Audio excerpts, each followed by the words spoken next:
ఆదివారం అంటే ప్రత్యక్ష దైవం సూర్యభగవానుడికి ఎంతో ప్రీతికరమైనటువంటి రోజు. మరి ఇంతటి విశిష్టమైనటువంటి ఈ రోజున స్వామివారి కథలను వింటే చాలు. సకల పాపహరణం, అలాగే అనారోగ్య సమస్యలు తొలగిపోయి సంపూర్ణ ఆరోగ్యం చేకూరుతుంది.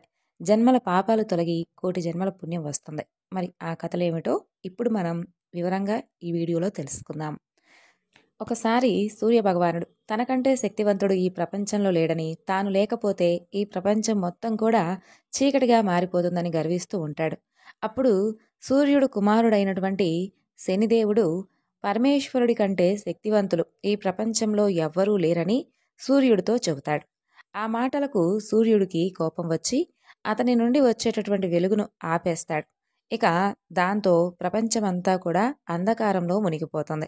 అది చూసినటువంటి శనిదేవుడు ఒక రుద్రాక్షను తీసుకుని దానిని సూర్యుడి స్థానంలో ఉంచి పరమేశ్వరుణ్ణి ఆరాధించగానే ఆ రుద్రాక్ష నుండి విపరీతమైనటువంటి గొప్ప వెలుగు వస్తుంది. ఆ రుద్రాక్ష సూర్యుడి కంటే కూడా ఎంతో గొప్పగా ఉంటుంది. ఇక అదంతా కూడా గమనిస్తున్నటువంటి ఇంద్రుడు సూర్యుడు తను చేస్తున్నటువంటి పనులను అతిక్రమిస్తున్నాడని చెప్పి తెలుసుకొని వెంటనే, ఓ సూర్యదేవా, మీరు మీ పనిని సక్రమంగా చేయడం లేదు. మీరు ఈ పని ఈ విధంగా చేయకుండా ఉండడం సరికాదు అంటూ ఇంద్రలోకం నుండి వెళ్ళిపోమంటూ చెబుతాడు ఇంద్రుడు. ఇక సూర్యుడు ఇదంతటికీ కారణం పరమేశ్వరుడే అని చెప్పి కోపంతో భూలోకానికి వస్తాడు. సూర్యుడు భూలోకంలో ఒక అడవిలో మాలి, సుమాలి అనే ఇద్దరు అసులను చూస్తాడు. వారు మహాశివభక్తులు. అయితే వారు రావణాసురుడికి తాతలవుతారు. వీరు పరమేశ్వరుడి గురించి ఘోరమైనటువంటి తపస్సు చేస్తూ ఉంటారు. వారికి ఒక వరం కూడా ఉంటుంది. అదేమిటంటే, ఎవరైతే వాళ్ళను చంపాలని వస్తారో వారిని తప్పకుండా స్వయంగా ఆ పరమేశ్వరుడే హతమార్చాలి అని ఉంటుంది. ఇక పరమేశ్వరుడి మీద ఉన్నటువంటి కోపంతో సూర్యభగవానుడు వారిని చంపబోతాడు.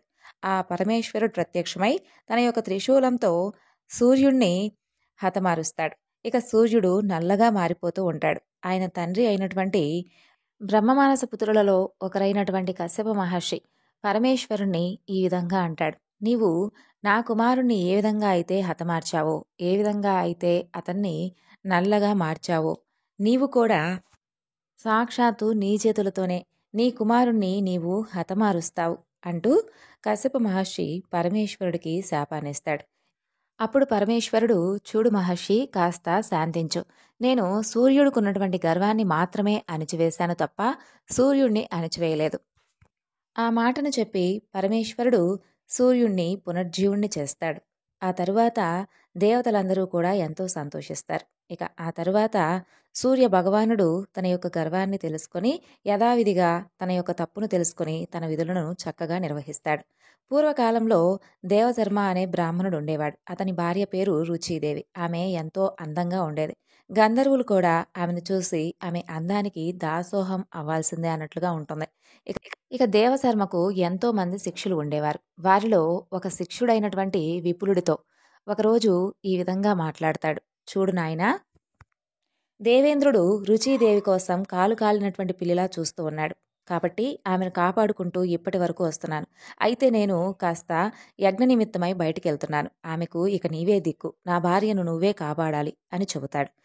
ఆ మాటలు విన్నటువంటి ఆ విప్రుడు, ఓ గురువర్యా, మరి ఇంద్రుడు వస్తారు అని చెప్పి అంటున్నారు కదా, ఇంద్రుడు ఏ రూపంలో వస్తారో కాస్త చెప్తారా అని అడుగుతాడు. అప్పుడు ఆ గురువు ఈ విధంగా చెబుతాడు. చూడు నాయనా, దేవేంద్రుడు ఏ రూపంలో ఏ విధంగా వస్తాడో తెలియదు. దేవేంద్రుడు చిత్ర విచిత్రమైనటువంటి రూపాలలో వస్తాడు. అతని మాయలకు అంతే లేదు. పక్షిగా రావచ్చు, లేదా జంతువుగా రావచ్చు. ఏ రూపంలో అయినా సరే మన ఆశ్రమంలోకైతే తప్పకుండా అతను వచ్చేటటువంటి అవకాశం అయితే ఉంది. కాబట్టి నీవు జాగ్రత్తగా ఉండాలి అని చెప్పి తను ధైర్యంగా యజ్ఞ నిమిత్తమై బయటకు వెళ్తాడు. ఇక ఆ యొక్క విపులుడు తన గురువుగారి భార్య అయినటువంటి రుచీదేవిని 1000 కళ్ళతో జాగ్రత్తగా గమనిస్తూ ఉంటాడు. ఏకాగ్రమైనటువంటి దృష్టితో ఆమెను జాగ్రత్తగా సంరక్షిస్తూ ఉంటాడు. ఒకరోజు తన మనసులో తానిలా అనుకుంటాడు. నా యోగశక్తితో గురువుగారి భార్యను ఆవహించి పరిరక్షిస్తాను. కాబట్టి ఇందులో ఎంతమాత్రం కూడా తప్పులేదు. గురువుగారికి ఈ విషయం గురించి తెలిసే అవకాశం కూడా లేదు. కాబట్టి ఈ విధంగా చేస్తానని చెప్పి ఒకనాడు శ్రీదేవికి కొద్ది దూరంలో నిలబడి ఆమెతో ఇష్టాగోష్ఠి ప్రారంభిస్తాడు. ఈ విధంగా మాట్లాడుతూ మాట్లాడుతూ తన యొక్క యోగ శక్తితో గాలి ఆకాశంలో సంచరించే విధంగా రుచీదేవి యొక్క శరీరంలోకి ఆ విప్రుడు ప్రవేశిస్తాడు. అయితే రుచీదేవికి మాత్రం అదంతా కూడా తెలియదు. లోపల ప్రవేశించినటువంటి ఆ విపులుడు ఆమె చైతన్యాన్ని అడ్డుకుంటాడు. ఇక అంతలో దేవేంద్రుడు అక్కడకు రానే వస్తాడు. వచ్చి ఏమాత్రం కూడా సిగ్గు బిడియం లేకుండా, నీ అందానికి నేను దాసోహమైపోయాను, నన్ను ఆదరించు అని పలుకుతాడు. ఆ మాటలు విన్నటువంటి రుచీదేవి ఏమాత్రం కూడా చలనం లేకుండా అలా చూస్తూ ఉండిపోతుంది. దానికి కారణం రుచీదేవి గర్భంలో ఉన్నటువంటి విపులుడు.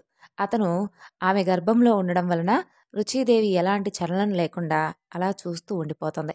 ఇక రుచీదేవి ఏమాత్రం సమాధానం ఇవ్వకపోవడంతో దేవేంద్రుడు విపరీతమైనటువంటి కోపం తెచ్చుకొని, ఓ దేవి, ఇంతకు నేనెవరో తెలుసా? దేవేంద్రుణ్ణి. నీవు నన్ను ఏమాత్రం కూడా పట్టించుకోవడం లేదు. అసలు నన్ను ఎవరనుకుంటున్నావు అని అంటాడు. అప్పుడు రుచీదేవికి గర్భంలో ఉన్నటువంటి ఆ విపులుడు విపరీతమైనటువంటి కోపం కలిగే విధంగా చేస్తాడు. వెంటనే రుచీదేవి, ఇదిగో ఓ దేవేంద్ర, నీవు ఇంద్రుడవైతే నాకేమిటి? తక్షణమే ఇక్కడి నుండి వెళ్ళిపో అంటూ కసిరినట్టుగా మాట్లాడుతోంది. ఆ మాటలకు ఇంద్రుడు కూడా భయపడిపోతాడు. ఆ మాటలకు భయపడిపోయి వెంటనే 2 అడుగులు వెనక్కి వేస్తాడు. ఇక అదే సమయంలో రుచీదేవి గర్భంలో ఉన్నటువంటి ఆ విప్రుడు బయటకు వస్తాడు. చూడు దేవేంద్ర, తమరు ఈ విధంగా పలకడం న్యాయం కాదు అంటూ కోపంగా ఇంకా ఇలా అంటాడు. మీరు మా గురువుగారి భార్యతో ఈ విధంగా సంభాషించడం అసలు మంచిది కాదు. మీరు మా యొక్క గురువుగారి భార్య యొక్క కోపాగ్నికి బలి కావద్దు. ఇక్కడి నుండి వెంటనే వెళ్ళిపోండి అని చెబుతాడు. మీరు ఇప్పటికే బూడిద కుప్పగా మారిపోవాల్సి ఉంది. కానీ ఇంకా బ్రతికే ఉన్నారు. ఇక్కడ నుండి వెళ్ళిపోకపోతే మీకు జరిగేది అదే అంటూ ఆశ్రమం మొత్తం వినిపించే విధంగా బిక్కరగా అరుస్తాడు. ఇక ఆ మాటలకు ఆశ్రమంలో ఉన్నవారు సైతం ఆ అరుపులకు విపరీతమైనటువంటి భయంతో అక్కడకు చేరుకుంటారు. ఇక దేవేంద్రుడు కూడా ఎంతో భయపడిపోతాడు. ఇక అక్కడ నుండి తక్షణమే వెనుతిరిగి వెళ్ళిపోతాడు. ఆ తరువాత ఎప్పుడైతే ఆ విప్రుడు రుచీదేవి గర్భం నుండి బయటకు వచ్చాడో అప్పటి నుండి రుచీదేవి చైతన్యవంతురాలుగా మారిపోతుంది. జడత్వాన్ని విడిచిపెడుతుంది.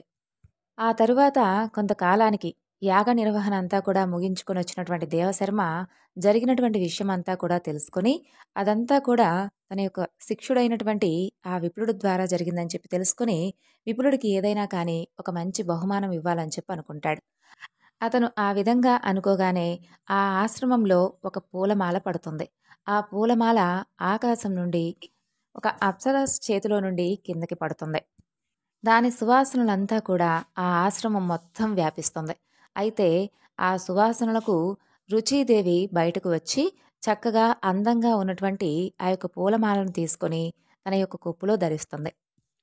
అంతలో అంగదేశానికి రాజైనటువంటి చిత్రాంగదుడు తన భార్యా సమేతంగా ఆ ఆశ్రమానికి వస్తాడు.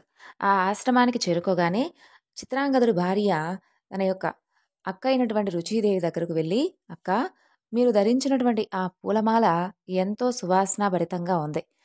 ఆ పూలమాలను నాకు ఇవ్వదగినదైతే ఇస్తావా అని అడుగుతుంది. అందుకు రుచిదేవి ఇప్పుడే వస్తానంటూ తన భర్త అయినటువంటి దేవశర్మ దగ్గరకు వెళ్ళి, నన్ను నా చెల్లి ఈ యొక్క పూలమాలను, నేను ధరించినటువంటి ఈ యొక్క పూలమాలను అడుగుతుంది. దీనిని ఆమెకి ఇవ్వవచ్చా అని అడుగుతుంది. లేదా ఇటువంటి పుష్పాలు నాకు కావాలి అని చెప్పి రుచీదేవి దేవశర్మను కోరిక కోరుతుంది. అందుకు దేవశర్మ తన శిక్షుడైనటువంటి విపులుని పిలిచి, ఓ విపుల, ఈ విధమైనటువంటి పుష్పాలు ఏ ప్రాంతంలో దొరుకుతాయో నాకు వాటి గురించి సరిగ్గా తెలియదు. కాబట్టి నువ్వు వెళ్ళి ఈ పుష్పాలు ఎక్కడ లభిస్తాయో అది ఆ ప్రాంతమంతా కూడా గాలించి వీటిని వెంటనే తీసుకొనిరా అంటూ ఆజ్ఞాపిస్తాడు.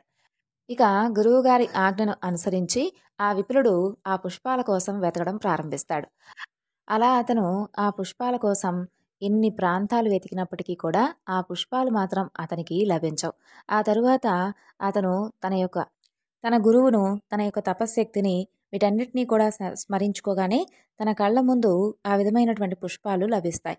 ఆ తర్వాత నిదానంగా అతను ఆ పుష్పాలను తీసుకొని ఆశ్రమం దారి పడతాడు. అలా వస్తూ ఉంటాడు విపులుడు. అప్పుడు అతను ఒక అద్భుతమైనటువంటి దృశ్యాన్ని చూస్తాడు. ఒకచోట స్త్రీ పురుషులిద్దరూ ఒకరి చేతులు ఒకరు పట్టుకొని చక్రాకారంలో తిరుగుతూ ఉంటారు. అలా తిరుగుతూ ఒకరిని ఒకరు ఇలా హెచ్చరించుకుంటూ ఉంటారు. నీవు గిరి తప్పుతున్నావు, లేదు లేదు, నువ్వే గిరి తప్పుతున్నావు అని అనుకుంటున్నట్లుగా మాట్లాడుకుంటూ ఉంటారు. ఇక నీవు చాలా వేగంగా తిరుగుతున్నావు. నాకు చెబుతున్నావు. కానీ నువ్వే తిరుగుతున్నావు అంటాడు ఆ పురుషుడు. అంతలోనే ఈ మాట అంటాడు. ఒకవేళ నేను అలా తిరిగితే పైలోకంలో ఉన్నటువంటి ఆ యొక్క విప్రునికి అతనికి ఏ విధమైనటువంటి గతి పట్టిందో నాకు కూడా అదే పడుతుందనగానే, ఆ మాటలు విన్నటువంటి విప్రుడు ఆశ్చర్యంగా ఎంతగానో బాధపడతాడు. అయినా వారిని ఏమాత్రం పట్టించుకోకుండా అలా ముందుకు నడుస్తూ వెళ్తాడు. కొంత దూరం వెళ్ళిన తర్వాత అక్కడ జోదమాడుతూ 6 వ్యక్తులు కనిపిస్తారు.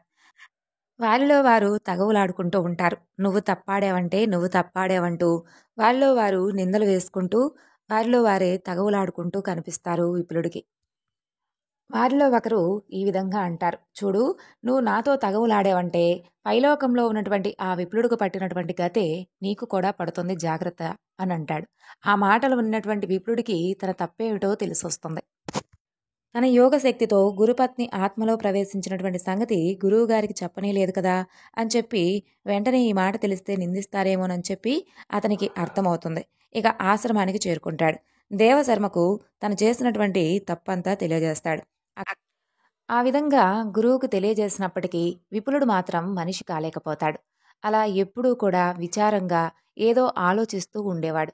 అదంతా కూడా గమనించినటువంటి దేవశర్మ శిష్యుని దగ్గరకు పిలిచి, చూడు నాయనా, నీవు ఎందుకిలా విచారిస్తూ ఉన్నావు? నీ విచారణకు కలిగినటువంటి కారణం ఏమిటో నాకు తెలుసు.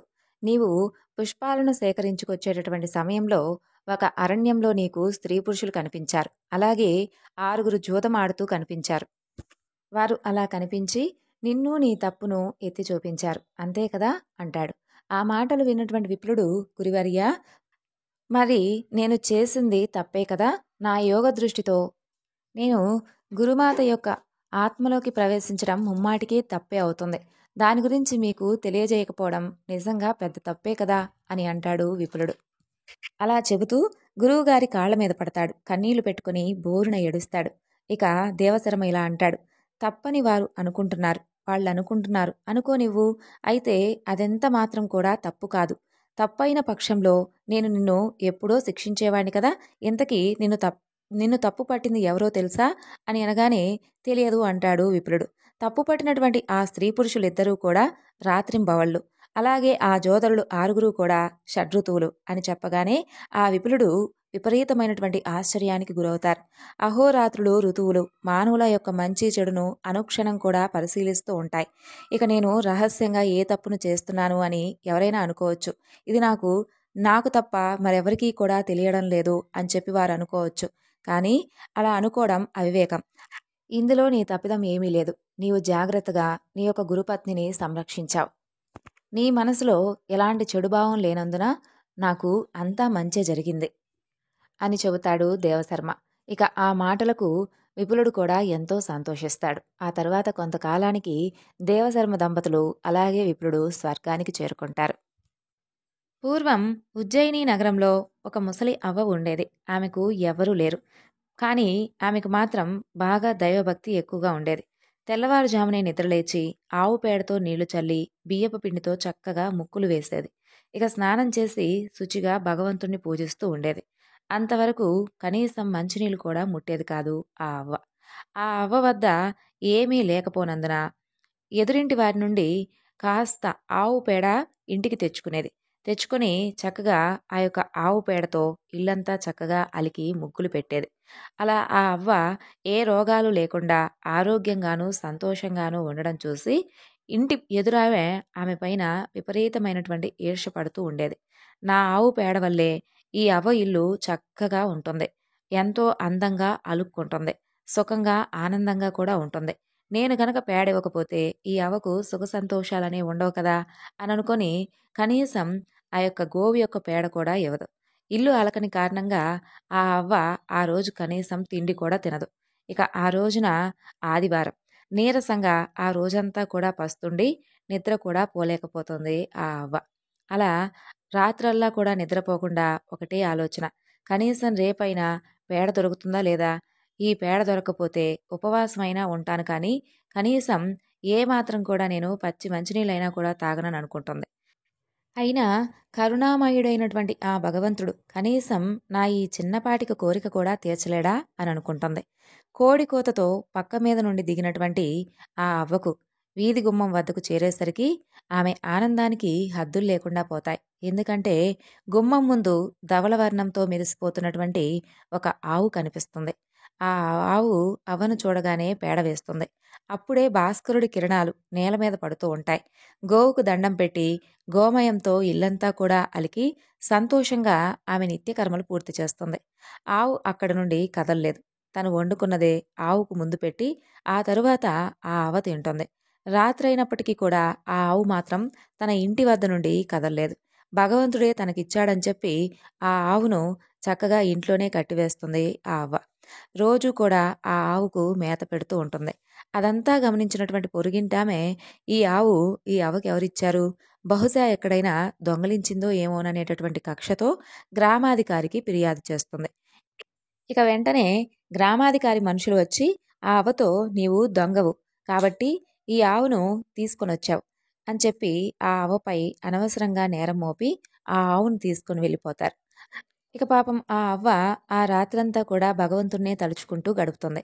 అదే రాత్రి సూర్యభగవానుడు ఆ యొక్క గ్రామాధికారికి కలలో కనిపించి ఆ అవ్వ దొంగ కాదు. ఆ ఆవును ఆ అవ్వకు నేనే ఇచ్చాను. తెల్లవారక ముందే ఆ ఆవును తిరిగి ఆమెకి ఇచ్చివేయాలి. అందుకు పరిహారంగా ఆమెకు కొంత సొమ్మును కూడా ఇవ్వాలి అని చెబుతాడు. ఇక కోడికోతతో లేచి కనీసం ఈ రోజైనా ఆ పొరుగింటావిడ పేడ ఇస్తుందో లేదో అనే అనుమానంతో వీధిలోకి వస్తుంది ఆ అవ్వ. గ్రామాధికారి మనిషి ఆవును అవ్వకు అప్పగించి అవ్వా ఈ ఆవు నీదే. నష్టపరిహారంగా మా యజమాని నీకు ఈ సొమ్మును కూడా ఇచ్చాడు తీసుకో అని చెబుతాడు. ఆ రోజు ఆదివారం. ఆనాటి నుండి ఆ గ్రామవాసులు ఆదివారం వ్రతం చేయడం మొదలు పెడతారు.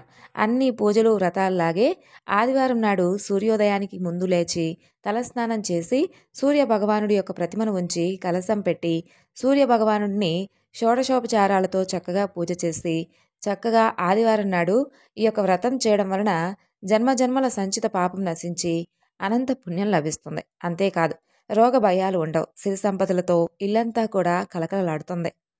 ఇక ఆనాటి నుండి ఆ అవ్వ ఎంతో సంతోషంగా ఆ ఆవును చూసుకుంటూ ఆ ఆవును ప్రసాదించినటువంటి సూర్య భగవానుని ఎప్పుడూ కూడా మర్చిపోకుండా స్వామిని ప్రతిరోజు కూడా స్మరించుకుంటూ ఆనందంగా గడిపింది.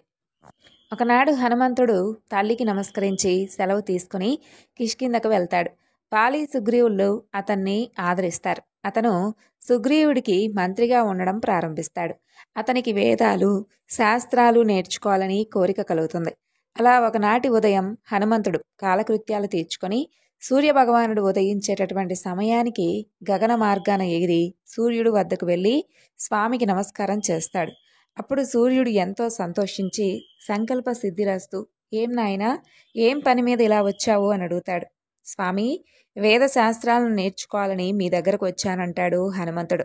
బాగానే ఉంది కానీ నేను మేరు పర్వతం చుట్టూ అతి వేగంగా తిరుగుతూ ఉంటాను. నా నుండి శాస్త్రం నేర్చుకోవడం అంటే చాలా కష్టం అవుతుంది. మరి ఆలోచించుకో అని అంటాడు సూర్యుడు. దానికి హనుమంతుడు మహాత్మా ఉదయ పర్వతం మీద ఒక కాలు అస్తమాయ పర్వతం మీద ఒక కాలు పెట్టి మీ వద్ద చదువుకోమంటారా లేదంటే మీకు ముందు నడుస్తూ చదువుకోమంటారా అంటూ సూర్యుడిని అడుగుతాడు. సూర్యుడు ఆ మాటలకు సంతోషించి నాయనా నీ వంటి వాడు సృష్టిలో మరొకరు లేరు. 2 కొండల మీద పాదాలు ఉంచి నిలబడు. దేవతలందరూ కూడా నిన్ను చూసి ఆనందిస్తారు అని చెబుతాడు. వెంటనే హనుమంతుడు సూర్యుడికి ప్రదక్షిణా నమస్కారాలు చేసి తన యొక్క శరీరాన్ని నక్షత్రాల కన్నా పైగా ఉండే విధంగా పెంచి అన్ని దిక్కులు ఆక్రమించి బ్రహ్మాండం మొత్తం కూడా నిండే విధంగా చేస్తాడు. ఆ అవతారం చూసి బ్రహ్మదేవుడు సైతం నివ్వెరపోతాడు. మునులు దేవతలు హనుమంతుని చూసి నమస్కారాలు చేస్తారు. ఇక సూర్యుడు పొందినటువంటి అద్భుతమైతే అంతా ఇంతా కాదు. ఆయన హనుమంతుడితో ప్రత్యక్ష రుద్రావతారం నువ్వని చెప్పి గొప్ప కీర్తి కలిగించడానికి నువ్వు వచ్చావని చెప్పి లేదంటే నువ్వు నా దగ్గర శిక్షరికం పొందడం ఏమిటి నేను నీకు ఉపదేశం ఇవ్వడం ఏమిటి అంటూ సూర్యుడు అంటాడు. ఇక హనుమంతుడు వెంటనే వినయంగా మహాత్మా మీరు ఇలా అనవచ్చా? వేదాలకు మూలమైన వారివి నన్ను శిష్యుడిగా చేసుకొని దయతో వేదత్రయం బోధించండి అంటూ తన మామూలు రూపాన్ని ధరించి సూర్యుడికి ఎదురుగా నిలబడతాడు. అప్పుడు సూర్యుడు గడియకు 9,70,000 యోజనాల వేగంలో నడుస్తూ ఉంటాడు. అయితే అంతే వేగంతో హనుమంతుడు కూడా ఎగురుతూ సూర్యుడికి ఎదురుగా నిలబడి నేర్చుకోవాల్సిందంతా కూడా, అంటే పురాణాల్లో ఏవైతే ఉంటాయో అవన్నీ కూడా చక్కగా నేర్చుకుంటాడు. అలా చదువు పూర్తి కాగానే హనుమంతుడు సూర్యుడికి నమస్కారం చేసి సెలవు తీసుకొని తిరిగి కిష్కిందకు వెళ్ళి అక్కడ జరిగినటువంటి సంగతులన్నీ కూడా వివరించి చెబుతాడు. ఈ విధంగా సూర్యభగవానుడు హనుమంతుల వారికి గురువుగా మారాడు. విన్నారు కదండి, ఈరోజు చెప్పుకున్న కథలు మీ అందరికీ నచ్చాయి అనుకుంటున్నాను. మరొక చక్కని వివరణతో మనలా కలుసుకుందాం. అంతవరకు నమస్కారం. జై శ్రీకృష్ణ.